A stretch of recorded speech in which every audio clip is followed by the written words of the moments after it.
Welcome. It's that time again this week for Leadership for the Future, where we get together every single week right here, same time, same place, 11 a.m. Pacific Standard Time, for Leadership for the Future, Warrior, Leader, Sage. And every single week we explore the psychology and the strategies to powerfully lead both your life and your business. The world needs more leaders, and we're going out simultaneously to Facebook, to Twitter, and to Instagram. So welcome to all of you. Welcome to all of you regulars who are here every single week. I appreciate you more than I can even verbalize. I really, really do. You know, this is always an exciting day in the week for me, because I know we're going to get together here, and I always come back after the fact and I look at your comments and I look at where you're from. Oh, by the way, while I'm just rambling on here, waiting for people to get in, if you're on Facebook, just log in for me or dial in and say, hey, James, this is who I am from where I live, where I am currently. Tell me who you are and where you're from. And as always, if you have additional questions, you need more information, I come back after the fact and I'll flesh it out. I'll clarify as needed. If you're on Instagram, please regram this, invite people. It means a lot to me. Help me, help you, help those that you love and care about as we grow this community around the world. On Twitter, you can retweet. I would really, really appreciate that and love that if there's value here for you. And of course on Facebook, right? You see it? I see it, not really, but I'll see it when I watch it back. Just hit that share button and help me, help you, help those that you love and care about. And many of you do this every single week. And this is how this community is growing worldwide. I'm really excited about today's lesson in Leadership for the Future, because I'm going to make a big, bold claim here. What we're going to talk about today is absolutely one of the, if not the, most fundamental qualities, characteristics, strategies, mindsets of true leadership.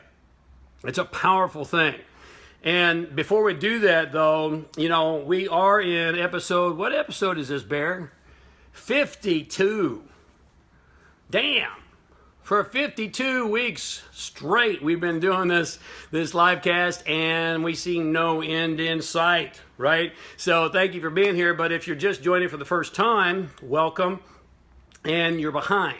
So not to worry, I got you covered. Just go to jamesray.com/live-cast, and we chronicle every single one of our episodes there for your future betterment and growth and expansion and development. So it's free. Just go there, jamesray.com/live-cast. And as everyone is weighing in here and hopefully retweeting and regramming and inviting and sharing on Facebook, let me just do a shout out to those of you who shared last week. Many of these names are very familiar, and I truly appreciate that. Tracy Egger, Chad Napier. Have we seen Chad before? Chad, thank you, my man. I really appreciate that.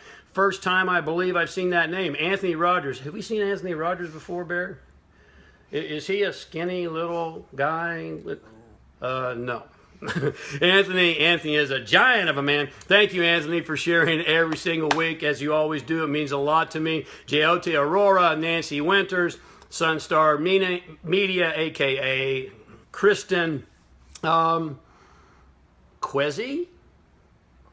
Quezzy Blay. Quezzy, that's a new name. Quezzy is a really cool name. It's almost like question, which I like a lot. Quezzy, thank you for sharing and thank you for being here. I hope you're here now. Francisco Javier Mauricio. Francisco, I'm so happy you're back in the saddle, my friend. You dropped off there. Maybe, I don't know where you were, but I'm glad you're back. Tommy Allen Rains, always coming in with a bullet. Russ Litow, Alexandros Farmakis. If I butcher your name, forgive me, but that's a great name. And I think that's a new name too. Alexandros Farmakis. Alexandros, what a great name, like Alexander the Great. Thank you for sharing. Rob Genius, another regular. Nora Jones, another regular. Pranav Hanreo, hey Pranav. Paul Campbell, Jay Lee, Nicola Jenkins, Raul Mahajan, Pauline Lund. That's all we got on the list for this week, and those are our diamonds. So thank you so much for doing that. Please keep it up. It means the world to me, and it's a way that's really easy that you can help those that you care about. So please share. Now, we've been in a leadership discussion for several weeks now, and that's what this live cast is all about, obviously, leadership for the future. And we talked quite a bit about what it meant to have the warrior spirit. Remember, it's leadership for the future, warrior, leader, sage. We talked quite a bit about it, and if you missed it, again, it's in the library. You can go check it out. I've suggested to you that the leader for the future is equal parts of all three: leader, warrior, sage. And so, let's face it, we're all called to be leaders. We're all born to be leaders. Now, please understand what I'm saying here. We're not born leaders. Leaders are not born, they're built. You get me? But we are born to be leaders. And the becoming a leader takes work. Let no one tell you otherwise. There are no born leaders. That's horse hockey, technical term. And leaders are built, right? We're all born to be leaders, whether we have anyone to lead or not, whether or not we have a title or a position. It's not about that. First and foremost, you are born to be a leader of your own life. Now look, guys, if you check into social media on any kind of regular basis, which I'm assuming you do, or if you watch the news on any regular basis, which I hope you don't, because the fact is we don't have journalists anymore. We have sensationalists. That's a fact. If it bleeds, it leads. And so the point here, though, is that if you tune in to anything, even do an online search, what you're going to see is a lot of complaints about poor leadership in the world. And it's not that I believe we have great leadership. I think we need to improve our leadership dramatically. And that's why we're here in this discussion every single week. But here's the bottom line. It's time for you to stop looking for leaders and make a rock solid decision to become one. Because the fact is, no one is going to lead your life but you. And you, like me, know that's a fact. You and only you sit in the driver's seat of your own life. You and only you sit in the driver's seat of your destiny. And we've discussed, as I said already, several qualities of the warrior spirit, the warrior aspect of leadership for the future. We'll probably come back to that at some later date because they're all three important: warrior, leader, sage. But let's get into, over the next several weeks, some of the qualities of leadership itself. You ready? Let's get into what they are. And let me tell you something. True leaders are not about followers. They're not about agreement. They're not about likes, for sure. They're not about position. They're not about title. They have nothing to do with how much money you make or don't make. It has nothing to do with where you live or your zip code. It has nothing to do with the car you drive. It has nothing to do with any of that. Leaders, true leaders, are leaders because they lead. And if you're going to lead, the first step is to lead your own life. Does that make sense to you? You with me on this? You've got to lead your own life. And you would say to me, well, James, do you suggest that all the people who are in leadership roles in our world today lead their own life? And I would say no. No. But what we're talking about here is where leadership must go for the future. And I'm calling you out as I call myself out to become one of those leaders, will you step up? Will you step up? Well, let me tell you the first step. And here's what I want to explore here today. I told you this is probably definitely one of the, if not the most fundamental qualities and characteristics of a true leader. And it's a game changer when you do it. It's called taking absolute responsibility. You know, now, you say, James, I've heard that tired old concept from a whole lot of people. Well, you've heard a lot about responsibility, and there's a lot about that in personal development circles and spiritual development arenas, and there's a lot about that in business. But the fact is, I'm adding the word absolute, and I'm going to submit to you and ask for you to allow me the license to suggest that absolute responsibility is a step beyond taking just responsibility. Responsibility is good. Absolute responsibility is a powerhouse. And what I'm going to submit to you is that you have to take absolute, look up the word absolute, means there's no exception, absolute responsibility for every single thing in your life. Everything. No exception. Now, this is a tough one. It really is. And it's also incredibly empowering when you do it. You know, I've had the great opportunity to have a lot of really incredible teachers in a variety of fields. I've had business mentors that were off the hook. I've had, I was with AT&T School of Business. I've had spiritual mentors, Zen masters. The highest ranking Zen master outside of Japan was one of my teachers. I've had shamanic mentors and teachers, which teach me how to live in harmony with nature. I've had all these great teachers over the years. And one of my shamanic teachers taught me years and years ago to take responsibility for everything. Now, I'm going to suggest to you, and you might want to write this down, that you adopt a strategy that I call expanding to the level of absurd. You like that? Expanding to the level of absurd. And so what my teacher taught to me when I studied in the South Pacific was to take responsibility for everything. So if a storm, for instance, pummels the East Coast of America, I take responsibility for that. Now, you say, James, that's absurd. Exactly. That's what I said. Expand to the level of absurd. But see, here's the thing. Do I really, literally believe that I created that storm on the East Coast of the United States of America? Well, no, not really. And I could spin into a metaphysical conversation, which I won't hear today, which says we're all connected and we're all one and we're all part of everything. But I'm not going to go there. Let's come back to the third dimension, because that's where we really need to perform. And that being said, what my teacher was encouraging me to do through this practice of expanding to the level of absurd, he didn't call it that, I call it that, is to say, okay, a major tsunami hits the East Coast of America.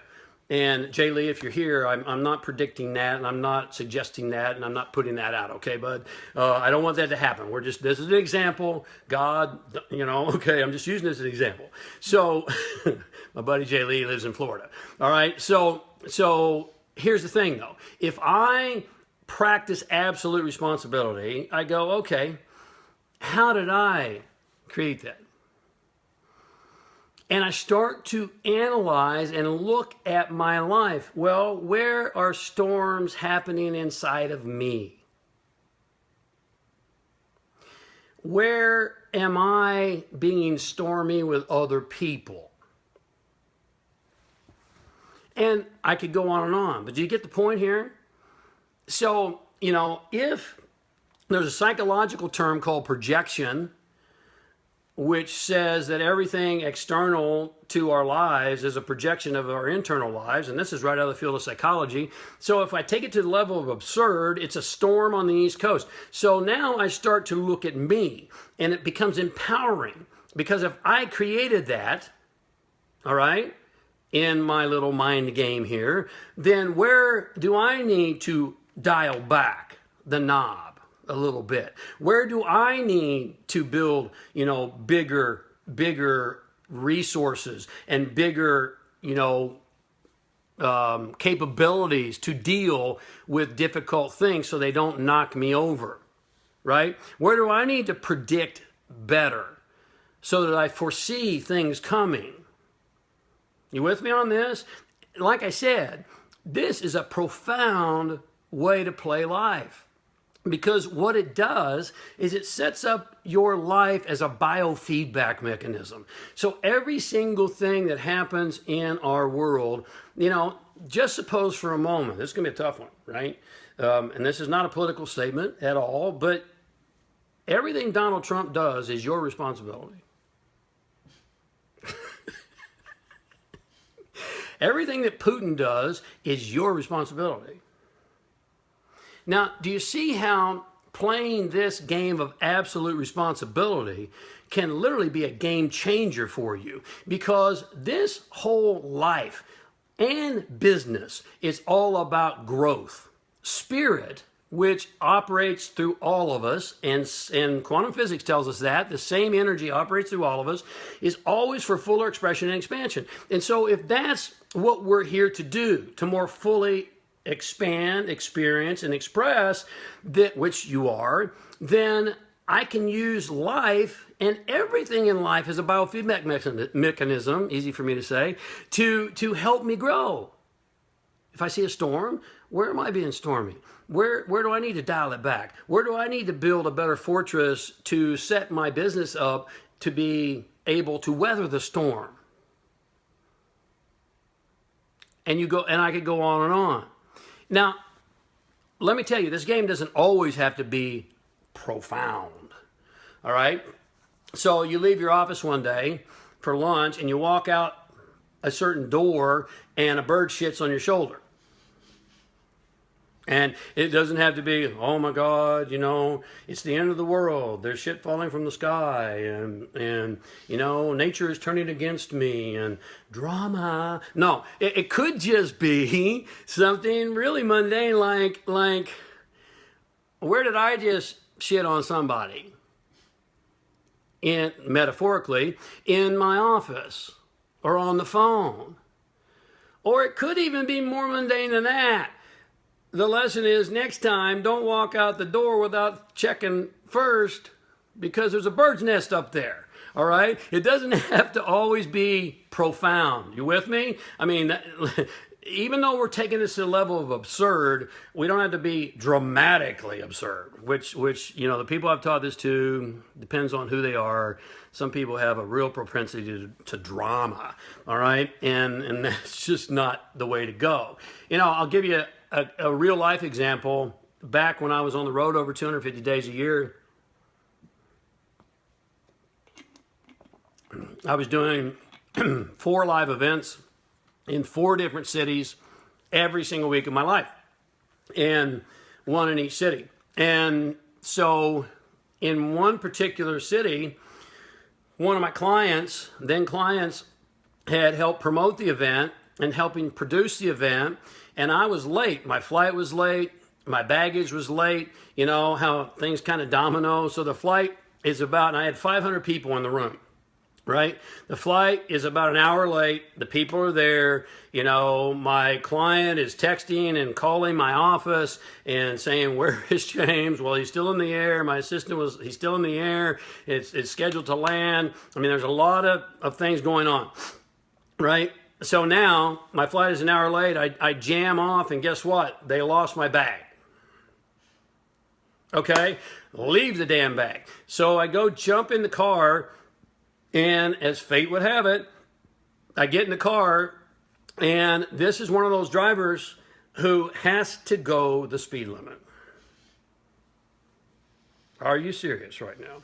And so I'm in the back. I'm already an hour late. I got 500 people waiting. I'm in communication with my client, and I'm saying, are they okay? Are you entertaining them? Are you keeping them encouraged? Are they sticking? Because I didn't want them to leave. People are busy. And she's like, yeah. So far we're good. And so I say to my driver, hey, what would have to happen for you to put your foot on the accelerator?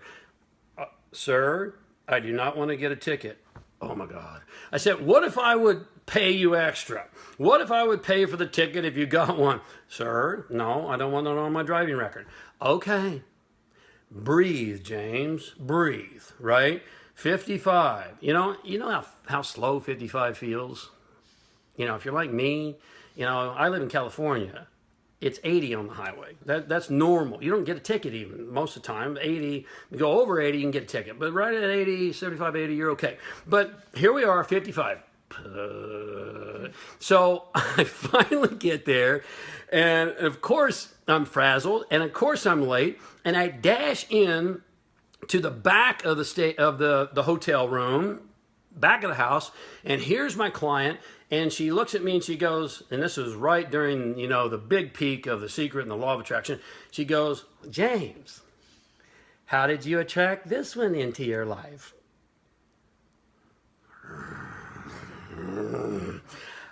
I said to her, now I'm talking about absolute responsibility here. I said to her, you know what? Name will be left out. If you're on the road, when you were on the road over 250 days a year, you're going to miss a flight. You're going to have a flight that's late. You're going to lose your bag sometimes. It doesn't mean that you totally screwed up and you broke a universal law or you made a big mistake. It's just called life. Now get the hell out of my way and let me go do my job. No, I didn't say that part. But anyway, right?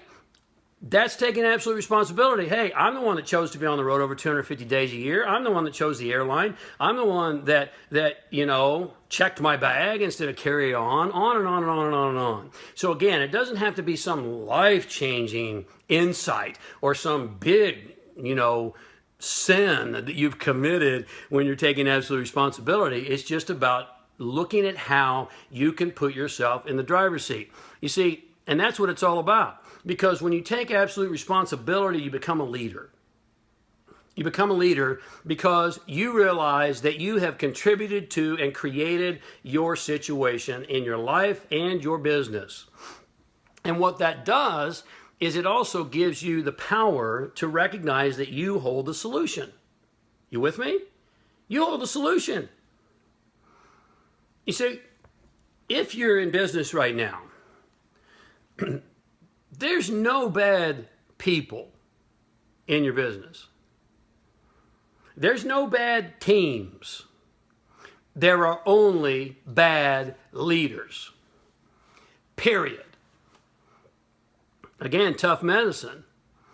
Absolute responsibility is not easy. In fact, it's far from easy because there's always reasons why this happened or that happened. Believe me, I know.